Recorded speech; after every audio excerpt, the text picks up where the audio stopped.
Assalamualaikum warahmatullahi wabarakatuh. Perkenalkan, saya adalah Duda Meyanti dengan NIM 23051020007 dari Prodi Sistem Informasi. Di sini saya akan menjelaskan rangkuman saya tentang SNI ICO atau IEC 3110/110/2016. Untuk yang pertama, pengertian umum.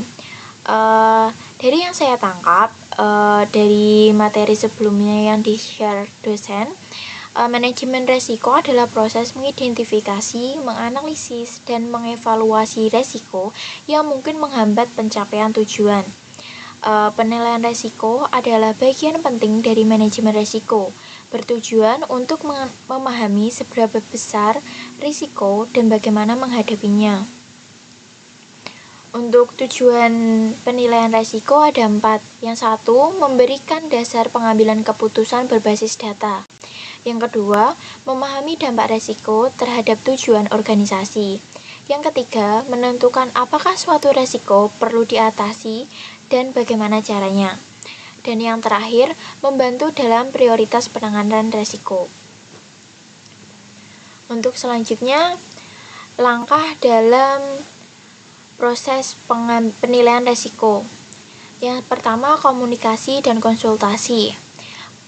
Di sini melibatkan semua pihak terkait agar risiko yang diidentifikasi akurat. Yang kedua, penetapan konteks, yaitu memahami lingkungan internal dan eksternal organisasi, serta menetapkan tujuan, ruang lingkup, dan kriteria resiko. Yang selanjutnya, identifikasi resiko. Kita perlu menggali apa saja resiko yang mungkin terjadi dan sumbernya. Tekniknya bisa berupa wawancara, brainstorming, HIZUP,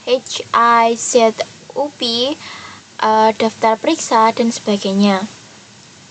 Yang selanjutnya, analisis resiko.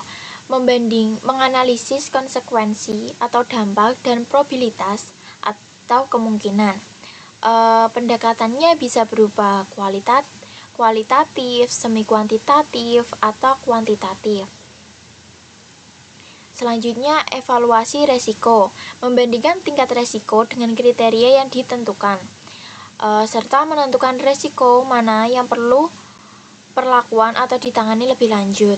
Yang selanjutnya, perlakuan resiko. Menentukan cara menangani resiko, mengurangi resiko berupa mengurangi, menghindari, memindahkan, atau menerima.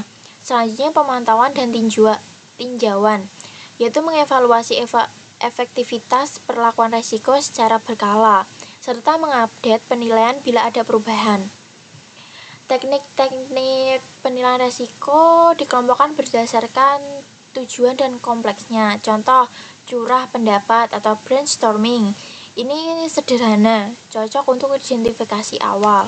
Yang kedua, FMEA atau FMECA, proses.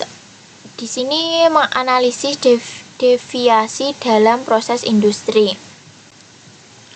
Ada juga kayak analisis pohon kesalahan atau fault tree analysis, atau enggak Monte Carlo statistics, atau enggak ya terakhir Bayesian network.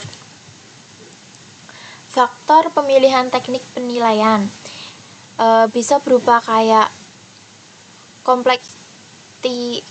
kompleksitas resiko, tingkat ketidakpastian data, ketersediaan sumber daya, tujuan dari penilaian resiko itu sendiri, serta regulasi dan kebutuhan dokumentasi. Penerapan selama siklus hidup bisa dilakukan di semua fase, kayak di proses awal untuk menilai ide atau opsi awal. Selanjutnya, desain untuk menentukan rancangan aman, operasional untuk mengontrol resiko dalam pelaksanaan, dan yang terakhir penutupan atau penghentian untuk memastikan resiko akhir dapat dikendalikan. Ini ada catatan tambahan dari saya, yaitu fokus pada komunikasi. Jadi kayak pastikan semua pemangku kepentingan itu bisa terlibat. Selanjutnya, fleksibilitas teknik. Jadi kita perlu memilih teknik yang sesuai dengan konteks dan sumber daya yang ada. Dan yang terakhir, pentingnya pemantauan. Seperti resiko dinamis perlu diperbarui secara berkala. Sekian dari saya. Wassalamualaikum warahmatullahi wabarakatuh.